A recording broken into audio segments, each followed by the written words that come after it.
If it's okay, I'd like to share a little bit just about my background, and then the reason why I wanted to join in on this conference call because I saw Tanya's link online. I thought it was interesting. I'm actually thinking about joining one of the three brokerages, so eXp Commercial being one of them. And Yeah. that's how I came across your website and your link. So I've been doing restaurant brokering, business brokering off and on since 2009. So I opened my own restaurant from 2009 to 2013 for 4 years, and I just really loved it. And then, but I was a licensed realtor in 2007. So that's when I was first licensed. And then I did residential, did a little bit of, commercial, didn't really know what I was doing. But 2009 opened my restaurant, and it was just as challenging because that times. But I did it because I really enjoyed it. I didn't want to didn't think about making money, didn't think about anything. I just wanted to do it. So 2013 is I sold it because we gave birth to our first child. And then after selling it, I pivoted and got into commercial real estate and just focused on business brokering. So from 2013 until now, I've been a full-time business broker, but my focus is on restaurants and Yeah. bars. So really just food and beverage because that's my background. And I Do you love work with Steve Zimmerman? Steve is actually a mentor. Yeah.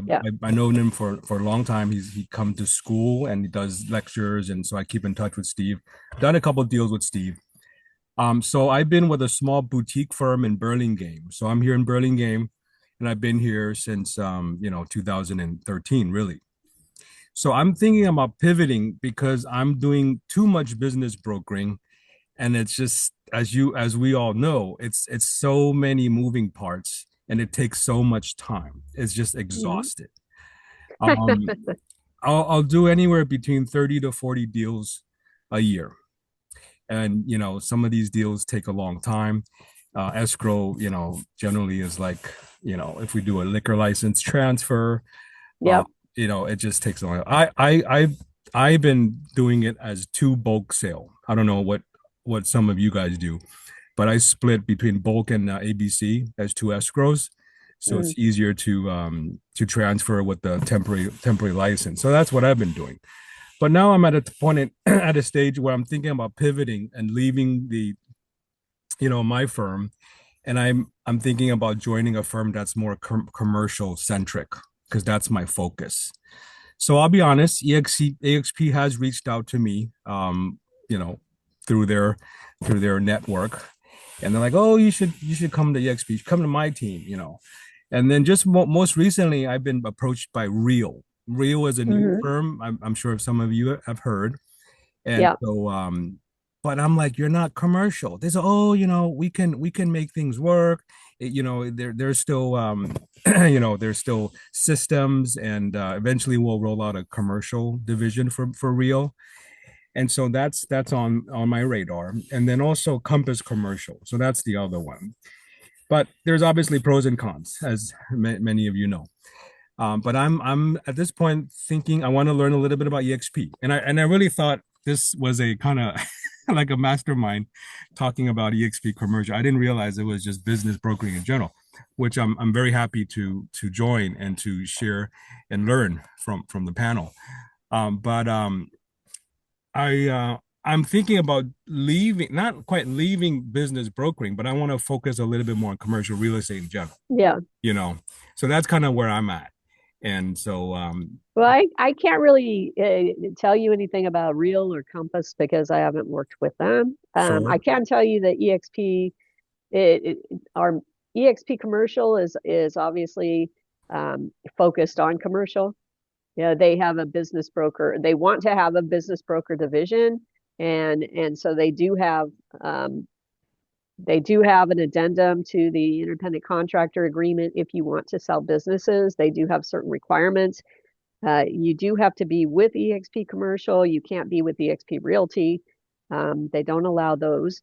The biggest benefit to business brokers in eXp, what I can say is that they have 80,000 residential real estate agents, or more than that now, and that are not allowed to transact businesses, and so they have to refer them somewhere.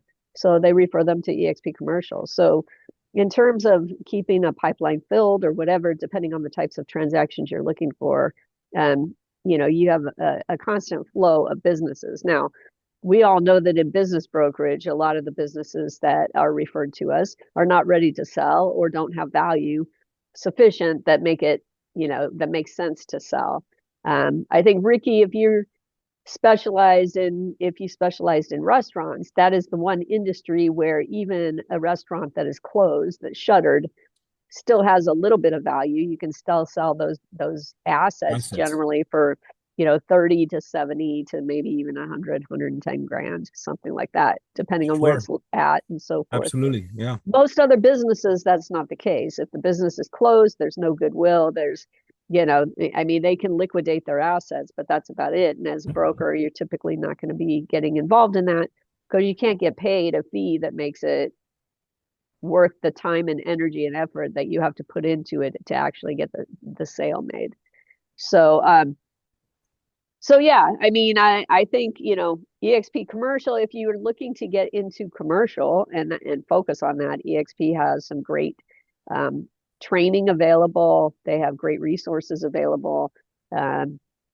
You will, if you go over to eXp, they do require, well, you have access to CoStar, you have Movement. Build Out and some other tools that all the eXp Commercial agents have and use. We don't use much of that in business brokerage. Yeah. But that being said, I mean, if I'm selling a manufacturing company and the owner owns the real estate, then I will use CoStar. I will go in there and, try and figure out pricing and comps and all of that to determine what the building can sell for. So What yeah, about, like I yeah, said, Real and Compass, I just don't know anything about them. So, yeah, yeah. Can I but ask about E&O? Like, is E&O the same for each transaction, or is it like a monthly thing? no, it's they have a good E&O policy, and basically it costs you as the agent $100 per transaction. Ah, So if you're not doing any transactions, you're not paying for E&O. okay.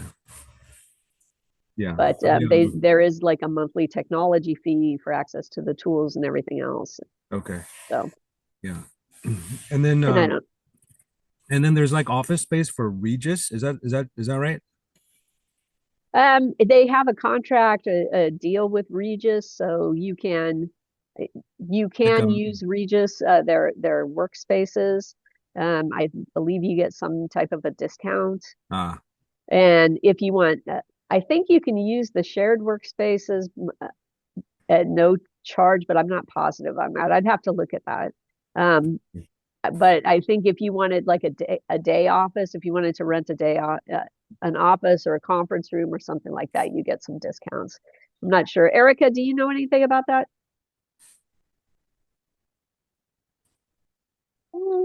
Yeah, sorry, I don't. I Okay. did go to a meeting at the in Vegas at WeWork that Dana hosted. Okay.